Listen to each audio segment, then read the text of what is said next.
Hello बच्चों, welcome to my channel. स्वागत है आपका हमारे इस प्यारे से चैनल बायोलॉजी बाय पलक पे और मैं हूं पलक। तो हम लोगों को आज कवर करना है डिसऑर्डर्स और body fluid and it's circulation का आज ये लास्ट टॉपिक होगा। उसके बाद हमने ये चैप्टर को अच्छे से पढ़ लिया है, सारे टॉपिक्स इसके कवर कर लिए हैं। तो डिसऑर्डर कौन कौन से दिए हुए हैं, जो एनसीईआरटी में दिए हुए हैं, हमको सिर्फ वो कवर करने हैं हार्ट से रिलेटेड। तो चलिए स्टार्ट करते हैं और वीडियो बहुत इंटरेस्टिंग होने वाली है, इसीलिए वीडियो के एंड तक जरूर रहना। तो सबसे पहला हमारा डिसऑर्डर दिया हुआ है हाइपरटेंशन या हाई ब्लड प्रेशर। अब नाम से ही पता चल रहा है हाई ब्लड प्रेशर मतलब बीपी हाई होना, ब्लड प्रेशर का हाई होना। नॉर्मली घरों में यूजुअली मम्मी पापा को ये प्रॉब्लम होती है बीपी की, कि बीपी डाउन हो रहा है या बीपी हाई हो रहा है। तो वो क्या होता है, देखो हाइपरटेंशन हाई ब्लड प्रेशर को किससे मेजर किया जाता है? एक डिवाइस जिसका नाम है स्पिग्मोमैनोमीटर। बीपी को मेजर किया जाता है स्पिग्मोमैनोमीटर से। तो इसकी डिवाइस का नाम क्या हो गया? स्पिग्मोमैनोमीटर। फिर उसके बाद नॉर्मल, अगर हम नॉर्मल पर्सन की बीपी को मेजर करेंगे तो 120/180 इसको ऐसे लिखा जाता है। अब क्यों 120/80 लिखा जाता है? mmHg। तो 120 जो होता है वो सिस्टोलिक प्रेशर को बताता है। अब सिस्टोलिक का मतलब क्या होता है? कॉन्ट्रैक्शन को। कॉन्ट्रैक्शन होगा तो क्या होता है? जब हमने देखा था कार्डियक साइकिल में, जब हमारे एट्रिया या वेंट्रिकल्स दोनों कॉन्ट्रैक्ट कर रहे थे, सिस्टोल कर रहे थे, तो ब्लड पंप हो रहा था एओर्टा में या हमारी पल्मोनरी आर्टरी में। तो सिस्टोलिक प्रेशर क्या होता है? When heart is pumping blood to aorta, eventually artery. जब हमारा हार्ट ब्लड पंप करता है aorta में, इवेंचुअली आर्टरी में, the pressure of blood exerted on the wall of artery during systole. तो जो हमारे आर्टरी की वॉल्स होती हैं वो कॉन्ट्रैक्ट कर जाती हैं, सिकुड़ जाती हैं।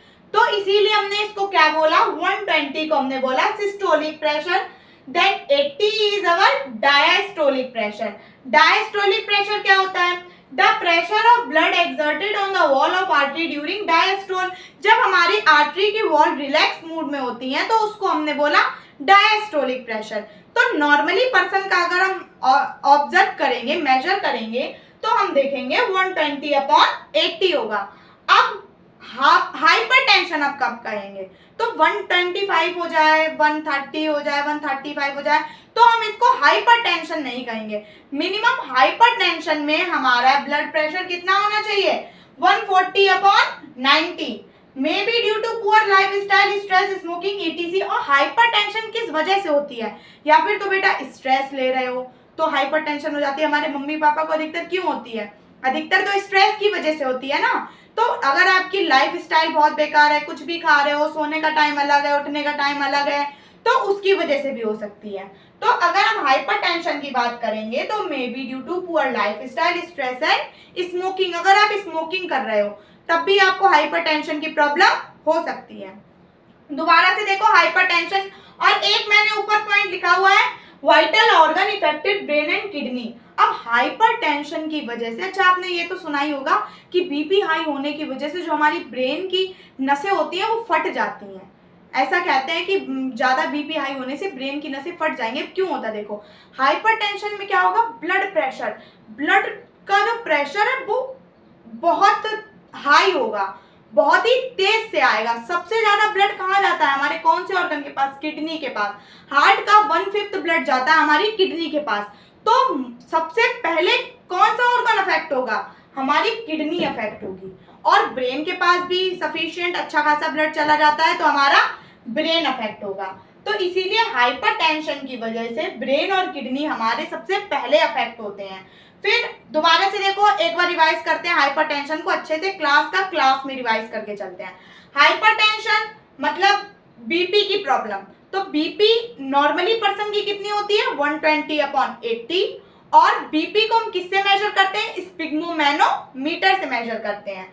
और अगर हम हाइपरटेंशन किसको बोलेंगे? 140/90 जब सिचुएशन होगी तो मतलब किसी पर्सन को क्या है?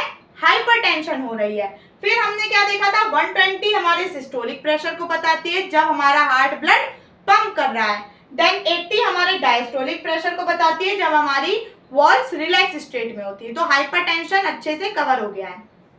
अब उसके बाद second is our CAD, coronary artery disease. तो कोरोनरी आर्टरी डिसीज को हम बोलते हैं एर्थेरियोस्क्लेरोसिस। एर्थेरियोस्क्लेरोसिस 3-4 बार बोलो, नाम आ जाएगा। कोरोनरी आर्टरी डिसीज को हम एर्थेरियोस्क्लेरोसिस भी बोलते हैं, एर्थेरियोस्क्लेरोसिस भी बोलते हैं। कोरोनरी आर्टरी डिसीज को एर्थेरियोस्क्लेरोसिस भी बोला जाता है, एर्थेरियोस्क्लेरोसिस। It with time calcium, cholesterol, fat, fiber etc deposits inside lumen small and insufficient blood through them। अब देखो क्या होता है, coronary artery disease usually adultly age में होती है या मिडिल एज में होगी। अब देखो क्यों होती है, वैसे आजकल तो नॉर्मली एज में भी, किसी भी एज में कोई भी प्रॉब्लम हो सकती है, कोई भरोसा नहीं, क्योंकि हम लोगों की लाइफ स्टाइल इतनी बेकार है। तो कोरोनरी आर्टरी डिजीज क्या होती है, हमारी जब आर्टरी में डिपोजिशन हो जाता है, हद से ज्यादा कोलेस्ट्रॉल खाए पड़े हैं, हद से ज्यादा फैट खा रहे हैं, मोमोज, फिंगर, ये सब खा रहे हैं, तो हमारे कोलेस्ट्रॉल, फैट, फाइबर जाकर कहाँ पर डिपोजिट हो जाएंगे, हमारी कोरोनरी आर्टरी में डिपोजिट हो जाएंगे। और जब ये कोरोनरी आर्टरी में जाकर डिपोजिट होंगे तो क्या होगा बेटा, ये कोरोनरी आर्टरी है, कोरोनरी आर्टरी जो किसको ब्लड दे रही थी, हार्ट से ही ब्लड लेके दोबारा हार्ट के पास ले जा रही थी, क्योंकि हार्ट ने क्या कहा था, मुझको ब्लड नहीं मिलेगा तो मैं भी काम नहीं कर पाऊंगा, क्योंकि हार्ट की मसल्स को भी तो काम करने के लिए बेटा ब्लड चाहिए। तो कोरोनरी आर्टरी में जब डिपॉजिट हो जाता है फैट, कोलेस्ट्रॉल, फाइबर, अब ये समय रहते तो जैसे मान लो हम अभी से ज्यादा फैट खा रहे हैं, ज्यादा कोलेस्ट्रॉल वाली चीजें खा रहे हैं, तो ये मेरी मिडिल एज आते आते डिपॉजिट होंगी ना। अब ऐसे तो नहीं मैंने कल खाया आज मुझको कोरोनरी आर्टरी डिजीज हो गई, नहीं ना, एज के साथ डिपॉजिट होंगी। तो क्या होता है, तो जब ये कोरोनरी आर्टरी में जाकर डिपॉजिट हो जाती हैं तो इसके ल्यूमन को स्मॉल कर लेती हैं। अब ल्यूमन स्मॉल होगा तो ब्लड की सप्लाई अच्छे से नहीं हो पाएगी, तो उसको हम बोलते हैं कोरोनरी आर्टरी डिजीज या एर्थेरियोस्क्लेरोसिस। तो हमारा कोरोनरी आर्टरी डिजीज में अच्छे से कवर हो गया। Then third is our angina pectoris. Angina pectoris को हम बोलते हैं acute chest pain. Third is our angina pectoris, इसको हम बोलते हैं एक्यूट चेस्ट पेन। अब ये किस वजह से होता है, तो angina pectoris if insufficient oxygen is reaching to the heart, low oxygen conduction is called as ischemia, which might due to coronary artery disease or other reasons a pain is felt in chest area as the heart is situated there। अब देखो इसमें इन्होंने क्या कहा है, जहाँ जिस side में हमारा हार्ट लोकेटेड होता है, कहाँ होता है, लेफ्ट साइड में, तो वहां पर पेन होता है, तो उसको हम बोलते हैं एक्यूट चेस्ट पेन। क्यों होता है, जब हमारे हार्ट की मसल्स को ऑक्सीजन नहीं मिलती है। अब बेटा इसमें एक बात क्या कहिए, इसके अदर रीजन भी हो सकते हैं, लेकिन मेजरली कौन सा रीजन है, मेजरली कोरोनरी आर्टरी डिजीज। अब देखो कोरोनरी आर्टरी डिजीज में क्या हो रहा था, हमारी कोरोनरी आर्टरी ब्लड पहुंचाती है हार्ट के पास, तो जब उसमें डिपोजिशन हो जाएगा, वो ब्लड की सही से सप्लाई नहीं कर पाएगी, तो हमारे हार्ट के पास ब्लड सही से नहीं पहुंच पाएगा। ब्लड नहीं पहुंचेगा तो मसल्स के पास, अब ये बताओ हमारे बॉडी में ऑक्सीजन किसके थ्रू पहुंच रही है, ऑक्सीजनेटेड ब्लड के थ्रू पहुंच रही है।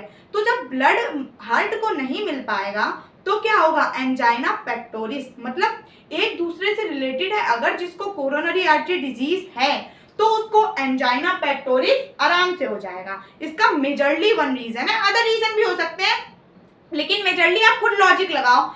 जब कोरोनरी आर्टरी ब्लड की अच्छे से सप्लाई नहीं कर पाएगी, मतलब हार्ट को अच्छे से ब्लड नहीं भेज पाएगी, तो हार्ट की मसल्स को किसकी कमी हो जाएगी, ऑक्सीजन की, जिसकी वजह से क्या हो गया हमारा एंजाइना पेक्टोरिस, मतलब एक्यूट चेस्ट पेन, मतलब इनसफिशिएंट ऑक्सीजन जा रही, सफिशिएंट ऑक्सीजन जितनी हार्ट को चाहिए उतनी हार्ट के पास ऑक्सीजन नहीं पहुंच रही है। तो क्या although it can occur in all age group, वैसे तो ये आजकल हर एज ग्रुप में कोई भी बीमारी हो सकती है, but most commonly seen in middle age and adultly age people, लेकिन मेनली मिडिल और एडल्ट लोगों में होती है। क्यों, क्या नाम, एल्डर लोगों में होती है। क्यों, अभी मैंने रीजन बताया, क्योंकि कोरोनरी आर्टरी डिजीज कब होगी, हद से ज्यादा फैट खा रहे हो तो वो तो एज के साथ होगा ना, कि आप छोटे से बड़े तक फैट खा ही जा रहे हो, कोलेस्ट्रॉल खा ही जा रहे हो, तो आपकी डिपॉजिट हो जाएगी जल्दी। तो मेनली कब होती है, मिडिल एज में और एल्डरली एज में। तो इसके बाद हमारा फोर्थ आती हार्ट अटैक। अब हार्ट अटैक का मतलब क्या होता है? किसी ने आपके ऊपर अटैक किया, दैट इज हार्ट अटैक। अब इसमें एक है हार्ट फेलियर। तो हार्ट फेलियर क्या होता है? देखो फेलियर का मतलब क्या होता है, मैं बोलूंगी कि आप इसमें फेल हो गए, आप एग्जाम में फेल हो गए, मतलब आपको एक काम करने के लिए दिया, आपने वो सही से नहीं किया, तब आप फेल हो गए। तो हार्ट फेलियर, हार्ट को जो काम दिया वो नहीं कर पाया। हार्ट को काम दिया था ब्लड की सप्लाई का, पर वो ब्लड की सप्लाई नहीं कर पाया, तो heart failure. Heart attack, heart के ऊपर अटैक हुआ, हार्ट को ब्लड नहीं मिला, तो वो क्या होगा हमारा हार्ट अटैक। बहुत कंफ्यूजन होती है heart attack and heart failure में। तो हार्ट अटैक देखो क्या होता है, मायोकार्डियल इंफ्रैक्शन भी हम इसको बोलते हैं। When heart is not receiving sufficient blood, heart को ही ब्लड नहीं मिल रहा है सफिशिएंट वॉल्यूम में, the cardiac muscle slowly starts to die. देखो हार्ट अटैक की स्टेजेस होती हैं कि first attack, second attack, then third attack में इंसान चला जाता है। तो कार्डियक जो मसल्स होती हैं वो धीरे धीरे डाई करती हैं, जैसे जैसे उनको ब्लड की क्या नाम कमी महसूस होती है, वो वैसे वैसे मरती जाती हैं। तो इसीलिए हार्ट अटैक एकदम से नहीं, अब आज के टाइम पे तो एकदम से आ जाता है कि क्या हुआ, जरा सी कोई भी दिक्कत हुई तो क्या आ गया, हार्ट अटैक आ गया। मतलब इंसान कहता है इनको पहले तो ऐसा कभी नहीं हुआ था, अब अचानक से किसी को एक साथ तीनों अटैक आ जाते हैं। तो बेटा वो अटैक क्या होते हैं कि जैसे जैसे हमारी कार्डियक मसल्स डाई होती जाती हैं, वैसे वैसे हमारा हार्ट काम करना बंद कर देता है। तो हार्ट अटैक में क्या होता है, हमारी कार्डियक मसल धीमे धीमे डाई होना स्टार्ट हो जाती है। क्यों हो जाती हैं? क्योंकि उनको ब्लड नहीं मिल रहा है ना। अब हार्ट को भी काम करने के लिए क्या चाहिए, ब्लड चाहिए है ना, मसल्स को भी वर्क करने के लिए ब्लड चाहिए। भले ही वो ब्लड बना रहा है, हार्ट बना तो खुद रहा है, लेकिन मतलब उसकी सप्लाई खुद कर रहा है, लेकिन उसको भी तो चाहिए ना काम करने के लिए। अब इसके बाद जैसे मान लो आपकी मम्मी है, मम्मी आपकी खाना बना रही हैं, तो क्या वो खाना नहीं खाएंगी? आप खाना बना रही हैं, लेकिन उनको भी तो खाने की जरूरत है एनर्जी के लिए। तो हमारे हार्ट को भी काम के लिए वो ब्लड बना जरूर रहा है, लेकिन उसको भी भेज जरूर रहा है ऑर्गन्स के पास, लेकिन उसको भी चाहिए ब्लड। तो हमने हार्ट अटैक देख लिया। देन हार्ट फेलियर क्या होता है, when heart is not pumping enough blood to meet the demands of the body. अब बॉडी को जितना ब्लड चाहिए, लेकिन हमारा हार्ट उतना ब्लड सप्लाई नहीं कर रहा है बॉडी को, तो हार्ट फेलियर। मतलब हार्ट को जो काम दिया वो उसने अच्छे से नहीं किया, तो वो फेल हो गया, तो हार्ट फेलियर। फिर इसमें क्या है, it is also known as congestive heart failure. इसको हम कॉन्जेस्टिव हार्ट फेलियर भी बोलते हैं। क्यों बोलते हैं? क्योंकि ये किस वजह से होता है, ये लंग्स के कॉन्जेक्शन की वजह से होता है। अब कॉन्जेक्शन क्या होता है, एक्यूमुलेशन ऑफ ब्लड, नहीं यहाँ पे फ्लूइड होगा, रुक जाओ सही कर दें इसको, यहाँ पे होगा फ्लूइड, एक्यूमुलेशन ऑफ फ्लूइड। जब लंग्स के अराउंड फ्लूइड इकट्ठा हो जाता है, तब क्या होता है हमारा, उसको हम बोलते हैं कॉन्जेशन। तो हार्ट फेलियर में क्या होता है, it is also known as congestive heart failure. इसको हम कॉन्जेस्टिव हार्ट फेलियर भी बोलते हैं। अब congestion of lungs commonly seen, lungs का क्या दिखाई देता है हमको, कॉन्जेशन दिखाई देता है, मतलब उसके साइड में एक्यूमुलेट हो जाता है क्या, फ्लूइड। लंग्स के साइड में एक्यूमुलेशन हो जाता है फ्लूइड का, उसको हम बोलते हैं कॉन्जेशन। और कॉन्जेशन इसीलिए हार्ट फेलियर को हम कॉन्जेस्टिव हार्ट फेलियर भी बोलते हैं। फिर उसके बाद हमारा है कार्डियक आउटपुट। तो कार्डियक आउटपुट क्या होता है, जब हमारी पूरी कंप्लीट हार्ट बीट स्टॉप हो जाए, तो उसको हम बोलते हैं कार्डियक आउटपुट। अब इसके बाद फटाफट से एक बार इसकी समरी रिवाइज करते हैं, हमने क्या क्या पढ़ा। तो बेटा डिसऑर्डर हमारे पास हमारी एनसीईआरटी में 6 दिए हुए हैं। कौन कौन से हैं, सबसे पहले हाइपरटेंशन या हाई ब्लड प्रेशर, उसके बाद हमारा कोरोनरी आर्टरी डिजीज, उसके बाद हमारा एंजाइना पेक्टोरिस, उसके बाद हमारा हार्ट अटैक, उसके बाद हमारा हार्ट फेलियर, फिर हमारा कार्डियक आउटपुट। अब हमने हाइपरटेंशन में क्या देखा था, हाई ब्लड प्रेशर में क्या देखा था, नॉर्मली पर्सन की 120/80 होती है। 120 सिस्टोलिक प्रेशर बताती है, हार्ट जितना ब्लड पंप कर रहा है उस प्रेशर को बताती है, mmHg इसका यूनिट होता है। उसके बाद जो 80 था वो हमारे डायस्टोलिक प्रेशर को बता रही थी, जब हमारे वॉल्स क्या होती हैं, रिलैक्स स्टेट में होती हैं। और हाइपरटेंशन कब होगी, जब 140/80 हमारा रेशियो आएगा, तब क्या किसकी प्रॉब्लम होगी, हाइपरटेंशन की प्रॉब्लम होगी। और हाइपरटेंशन को किससे मेजर किया जाता है, स्पिग्मोमेनोमीटर से मेजर किया जाता है। उसके बाद सेकंड हमारा आता है कोरोनरी आर्टरी डिजीज। तो कोरोनरी आर्टरी डिजीज को हम बोलते हैं एल्थीरियोस्क्लेरोसिस, एल्थीरियोस्क्लेरोसिस, एल्थीरियोस्क्लेरोसिस, इसका दूसरा नाम क्या है? तो सेकंड हमारा आता है कोरोनरी आर्टरी डिजीज, इसको हम बोलते हैं एल्थीरियोस्क्लेरोसिस। और इसमें क्या होता है? इसमें जब हमारी कोरोनरी आर्टरी में डिपोजिशन हो जाता है कैल्शियम का, कोलेस्ट्रॉल का, फाइबर का, फैट का, तो हमारे जो कोरोनरी आर्टरी का ल्यूमन हो जाता है वो स्मॉल हो जाता है, जिसकी वजह से सफिशिएंट ब्लड सप्लाई नहीं हो पाती है। और इसी की वजह से one of the mainly reason of the angina pectoris, angina pectoris acute chest pain कई सारे कारणों से हो सकता है, बट वन ऑफ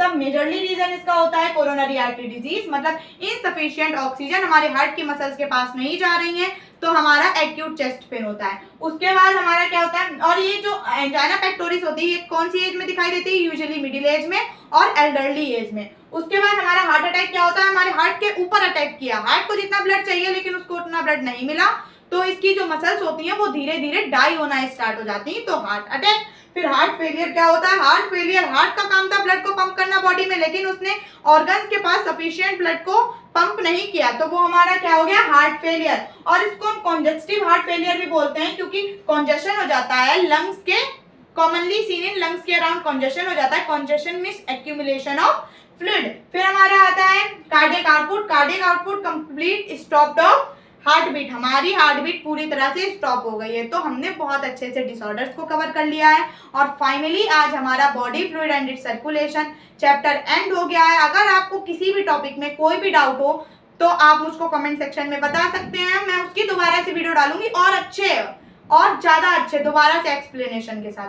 तो अगर कोई भी डाउट हो इस चैप्टर से रिलेटेड, कोई भी क्वेश्चन हो, तो वो आप कमेंट में ज़रूर बताएं। और ऐसे ही इंटरेस्टिंग वीडियो के लिए मेरे चैनल को सब्सक्राइब करके बेल आइकन को प्रेस कर दें। वीडियो अच्छी लगी हो तो लाइक और शेयर करें, और कमेंट में बताएं कि आपको इसके बाद कौन सा चैप्टर पढ़ना है, तो मैं आपके हिसाब से फिर पढ़ाऊंगी, वरना फिर इसके बाद जिसकी ज़रूरत होगी फिर वो पढ़ाएंगे। तो आप मुझको कमेंट में भी जरूर बताना कि इसके बाद आपको कौन सा चैप्टर पढ़ना है। और इसके रिवीजन मैं शॉर्ट्स वीडियो में देती रहूंगी। इसके रिवीजन मैंने पहले डाल भी शॉर्ट्स में, इसके काफ़ी छोटे छोटे टॉपिक बहुत ही कम लगभग 1 मिनट के अंदर, कुछ सेकंड्स के अंदर मैंने वहाँ पर कवर करवा रखे हैं, तो आप उसको वहाँ से भी जाकर देख सकते हैं। तो फिर मिलते हैं नेक्स्ट वीडियो में। Okay, thank you, bye. अच्छे से चैप्टर को रिवाइज करना।